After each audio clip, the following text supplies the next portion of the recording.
Muy buenos días. Ya hay que ir preparando nuestro corazón para tener un encuentro con Dios. El día de hoy la Sagrada Escritura nos habla de una manera muy reflexiva, o pudiéramos decir de una manera que nos debe de hacer pensar.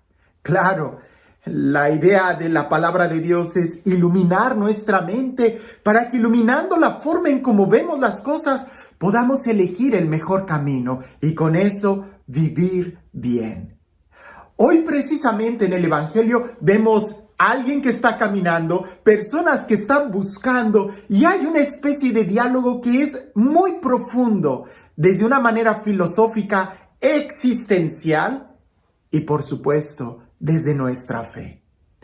En el Evangelio vemos a San Juan Bautista, que fijando la mirada en Jesús, y fíjate bien cómo dice, fijando la mirada en Jesús, no lo vio así como cuando se ven muchas cosas, sino que fijó la mirada en Jesús.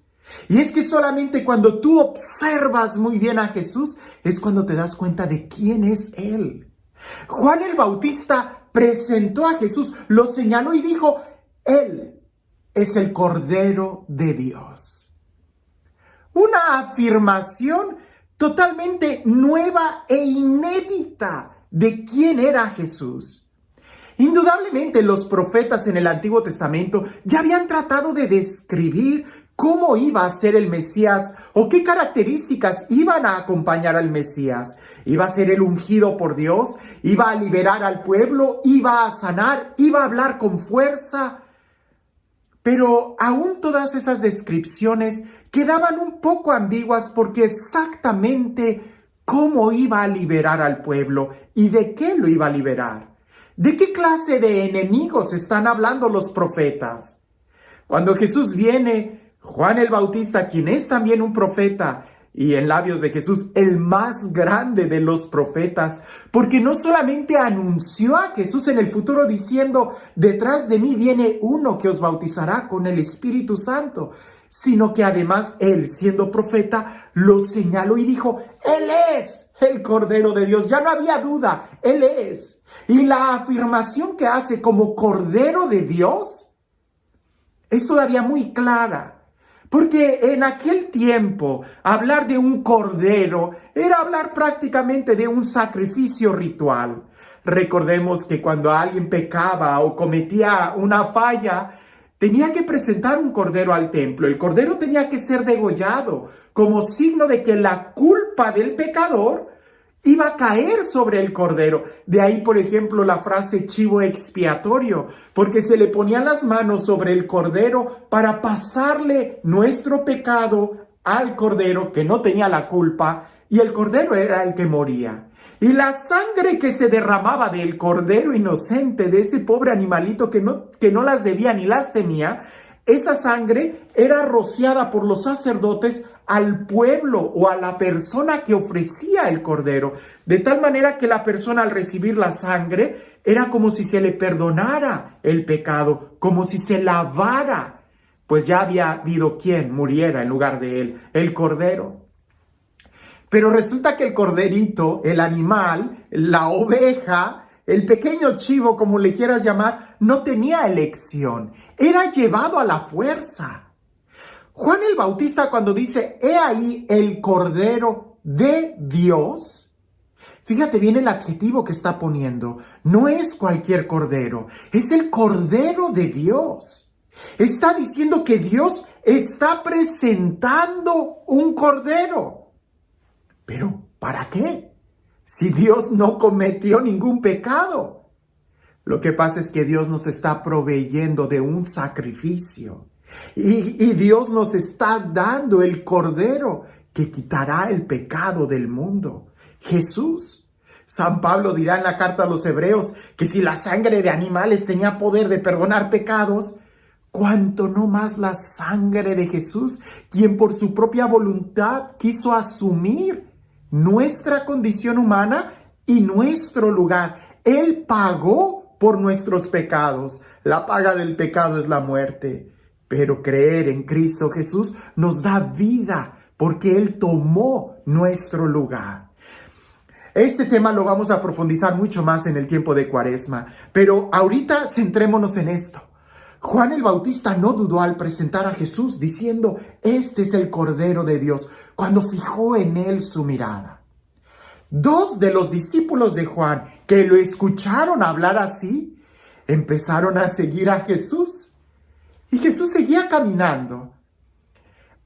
Se me hace muy curiosa esta escena porque indudablemente Jesús sabía leer los corazones humanos o sabía muy bien de las intenciones que guardamos en nuestro corazón. Era una persona valiente que no tenía miedo a nada. Pero vamos a imaginar que tú estás caminando en la ciudad. Es de noche. Estás caminando y atrás de ti te van siguiendo. Personas que empiezan a murmurar entre ellos. Y lo normal es que, como me decía mi mamá, crúzate la calle, escapa. O lo que hizo Jesús, voltear y enfrentarlos. ¿Qué buscan? Eso es lo que hizo Jesús. Voltea y les pregunta, ¿qué buscan? Y a mí no sé qué me daría más miedo, que me estuvieran siguiendo o que me dieran la respuesta que ellos le dieron a Jesús. ¿Dónde vives? Imagina que tú voltearas, te armaras de valor y le dices a aquellos, ¿qué es lo que buscan? Y que te respondan, ¿en dónde vives? Queremos saber dónde vives. Pues mucho más valiente la respuesta que Jesús da. Ven y lo verás. Claro que el Evangelio nos está hablando de algo mucho más profundo. Todos nosotros estamos buscando algo, a veces sin saberlo. Estamos buscando amor, estamos buscando paz, estamos buscando seguridad, estamos buscando la atención de los demás, estamos buscando que nos quieran, estamos buscando un apapacho, estamos buscando que nos escuchen. Solamente en Jesús vamos a encontrar esto. Aquellos hombres están buscando lo que Juan dijo, el Cordero de Dios. Aquellos hombres estaban buscando lo que Juan pudo ver en Jesús. Y de cierta manera pudiéramos imaginar que ya habían sido cautivados por la persona de Jesús. No lo sé, por alguna de sus predicaciones, por su libertad. Que en la respuesta que le dan, ¿dónde vives? Es prácticamente, ¿de dónde sacas esa inspiración? ¿De dónde sacas esa libertad?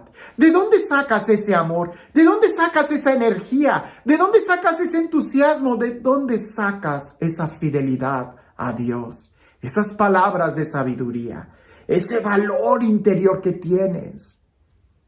Jesús les dice, ven y lo verás. No es ningún secreto, ven y lo verás. Eso que Jesús hace es muy significativo, porque en realidad todo lo que nosotros estamos buscando lo encontramos en Jesús, pero no de una manera intelectual, sino de una manera experimental. Cuando le abrimos nuestro corazón, como cuando dice el Salmo, hacemos la prueba y vemos qué bueno es el Señor. Juan el Bautista es el más grande de los profetas porque él no solamente vislumbró en su inteligencia cómo iba a ser el Mesías, sino que lo vio, lo experimentó, lo reconoció, lo señaló. Nosotros no es suficiente con que digamos que Dios es la vida, que Dios es el amor, que Dios es la respuesta a nuestros problemas. No es suficiente que digamos que hay que orar, que es importante orar. Hay que orar, hay que recibir a Jesús, hay que buscarlo. Por eso Andrés, cuando va con su hermano Simón, la forma en cómo lo evangeliza es simplemente compartiendo la experiencia que él tuvo de Jesús. He encontrado el Mesías. ¿Y qué significa eso si lo traducimos en nuestro lenguaje el día de hoy? He encontrado lo que buscaba, he encontrado la razón de vivir, he encontrado el amor, he encontrado, como le dijeron a la samaritana, he creído porque lo he visto, porque sé quién es Él, porque lo he vivido, no solo de oídas, sino lo he visto. Claro, que eso a Pedro le suscita la fe y quiere ir a encontrar también al Mesías. Quiere tener la misma experiencia que Andrés. Esa es la evangelización. Cuando nosotros podemos compartir lo que Dios ha hecho en nuestra vida, quién es Dios en nuestra vida y lo que significa Dios para cada uno de nosotros. Simón, cuando llega con Jesús, Jesús le dice: Simón, de ahora en adelante serás Pedro, es decir, piedra.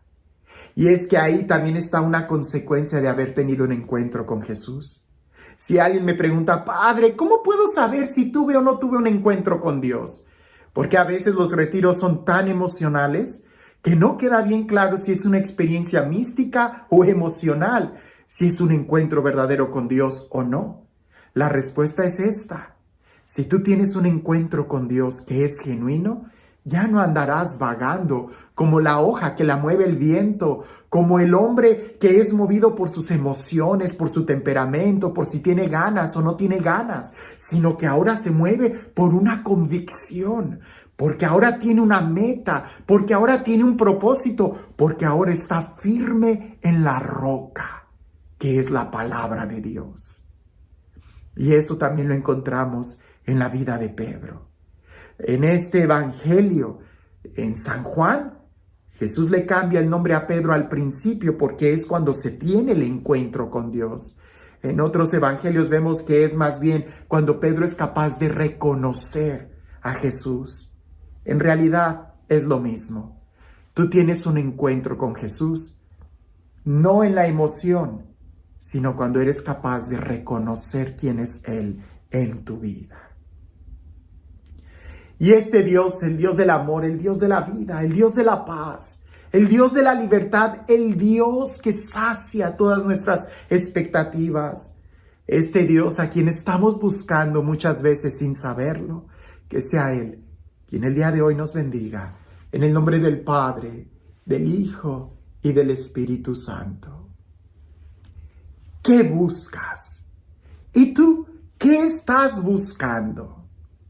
Cuentan por ahí que había un viejito que estaba abriendo todos los cajones de la cocina y haciendo mucho ruido, moviendo las cucharas y los platos y todo, hasta que la señora baja las escaleras, se le queda viendo y le dice: ¿qué buscas? Aquel hombre contestó: las llaves de mi carro. Y la señora, toda preocupada, le dice: ¿pero en dónde las perdiste? Y él dice: se me cayeron en la cochera. Y la señora le contesta: ¿y por qué estás buscando en la cocina? Y él le dice: porque aquí hay más luz.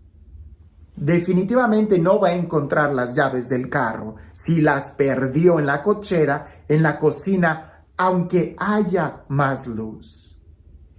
¿Qué es lo que tú estás buscando? ¿Y en dónde lo estás buscando? Si lo que estás buscando es el amor, la paz, la libertad, la seguridad, ten por cierto que solamente en Jesús lo vas a encontrar. Aunque no veas con claridad, ve, haz la prueba y verás qué bueno es el Señor. Que tengas un excelente día.